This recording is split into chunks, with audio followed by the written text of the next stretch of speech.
All right, 49ers. Always on the front burner here. And as they get ready for training camp next week and welcome the rookies, they deal with the Brandon Aiyuk situation. Requesting a trade. They say they're not going to trade him. Drama continues. Perfect time to talk to David Lombardi.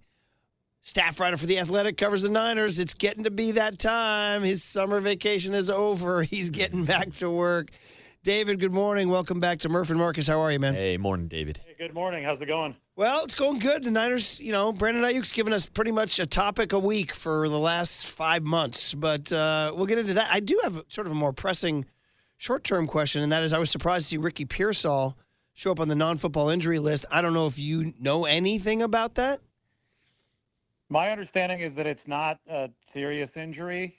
I think it's important to note that the non-football injury list is a bit of a misnomer and that you can get hurt doing football activities, but you go on that list if you got hurt away from the facility. And obviously I think Brandon Aiyuk actually has been around the facility. He's been working out there this summer, but Ricky Pearsall hasn't. Ricky Pearsall's been working out in Arizona. So say that he suffered this injury on one of those practice fields in Arizona, working out on his own. I think Deebo Samuel's also out there working out with him sometimes. But say that the injury happened there, that forces the 49ers to put him on the non-football injury list, just as a procedural thing the day that he reports, and the rookies reported yesterday.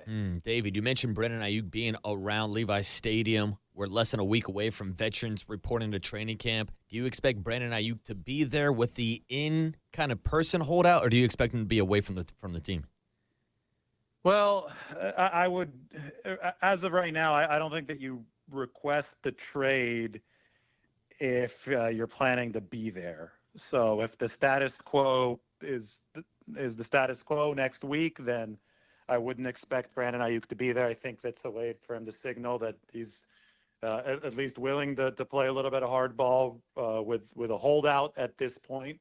So I wouldn't expect to see him at the very start, but I heard you guys playing that Mike Silver clip before we came in. I do think that the 49ers own a lot of the leverage here, but Mike is right. There are ways for Brandon Aiyuk to make the 49ers uncomfortable in this situation because they are in a win now window and they don't want distractions.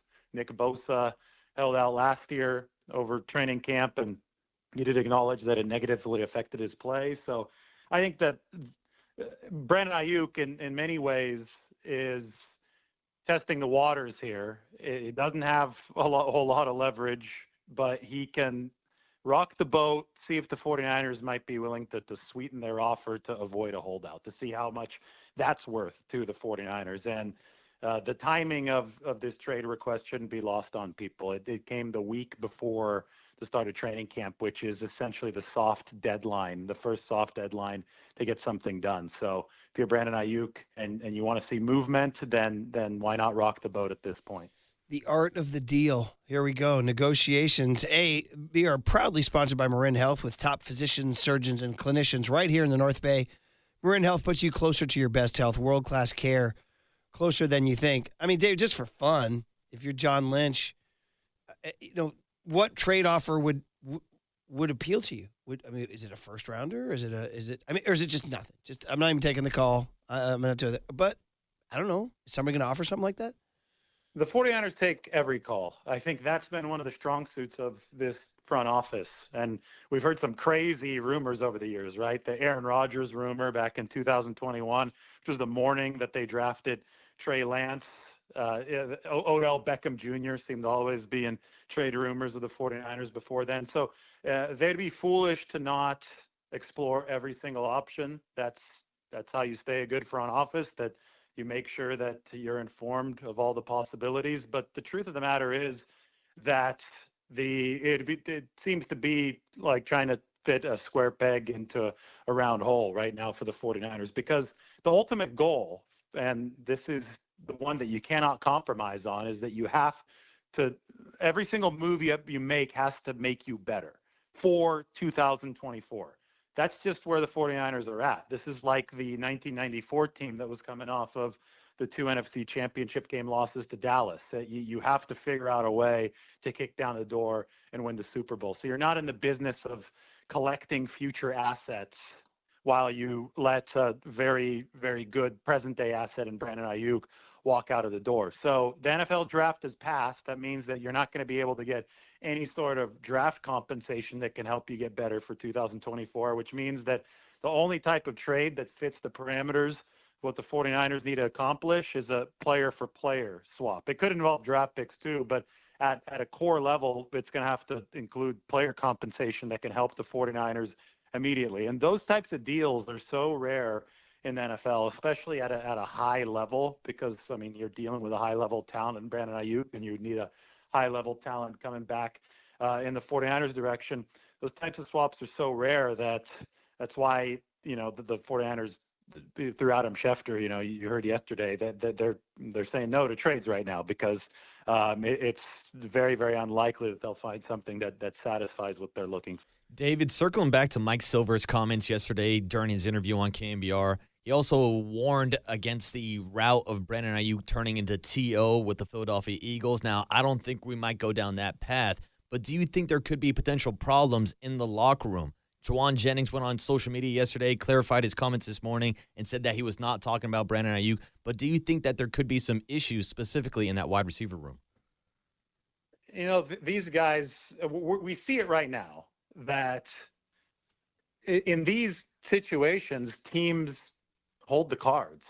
It's not favorable to players in the NFL. The 49ers have the threat of the franchise tag they could slap on Brandon Aiyuk after this season. So that's 2 years of discounted play under team control that Brandon Aiyuk essentially wouldn't have a choice if the 49ers rescinded their contract offer. That's 2 seasons worth of underpay for Brandon Aiyuk relative to his production on the field. So that just illustrates that players are not in a great boat, and I think that players understand that, and they understand when one of their peers is trying to take advantage of his potential opportunity to take a bite out of that apple and make some money. So it's a business. I don't see any resentment from that. Now, where this could start to become an issue is if this bleeds into the regular season, Aiyuk isn't there, and it starts hurting the 49ers. That's when you could start talking about his teammates having a problem with this. But these guys are all on the same team proverbially as well, not just the same team as the 49ers, but they're on the same team as far as trying to make a living, earn the most they can, and it's a negotiation against owners, against teams, and I think other guys understand the situation that Brandon Aiyuk is in from that business perspective. David Lombardi of The Athletic getting ready for the training camp drama that will start in about a week. Just non-Aiyuk. It's all we talk about. What are you most intrigued about going into camp in a non-Aiyuk situation? Well, I can't wait to see Brock Purdy because he's had a full off season under his belt. And even if Aiyuk isn't there, even if Ricky Pearsall is going to miss a few practices to begin training camp, the 49ers have so many good players that Brock Purdy is throwing to. So it'll be fun just to watch him and his command now with that full off season past him of the offense. And he's going to be the main draw for the 49ers this season. He's taken the league by storm over his first season and a half. And now, age 24, he's going to be the leader of a team that has the Super Bowl or bust expectations written all over it. But, you head into training camp with the 49ers, and you're going to see a group of rookies that has, by and large, a lot of college experience under its belt. It has to be that way because they're really deep. And they also are in that win now scenario that I was talking about. So you need guys that will be able to contribute sooner rather than later, maybe immediately in some situations. So I'm really excited to see players like Malik Mustafa, the safety out of Wake Forest. He's a ball of muscle. Looks like a mini linebacker, but plays that safety position, should be pretty versatile. I think he has the profile of a guy that can contribute sooner rather than later based on the college experience. Renardo Green, the cornerback, maybe we get to see him going up against some of these 49ers receivers and and Brock Purdy early on. He was a multiple-year starter over there at Florida State. Obviously, Ricky Pearsall, we'll see what the injury looks like, but seeing him try to beat press man coverage for the first time at the NFL level, that's going to be the big test. Because if he can, well, then all of a sudden you got another dependable weapon if you're the 49ers. He can do everything else. He can separate. He can catch the ball. We just haven't seen him beat press at the NFL level. We saw him beat it at the college level, so that's the kind of stuff that I want to see here moving forward in training camp. It was really refreshing to talk non-Aiyuk there for a couple of minutes. I want to thank you for that, David. So we'll look forward to more of that. We'll look forward to your coverage in The Athletic. Thanks for hopping on. Yeah, thanks, David. Yeah, thank you. Appreciate it.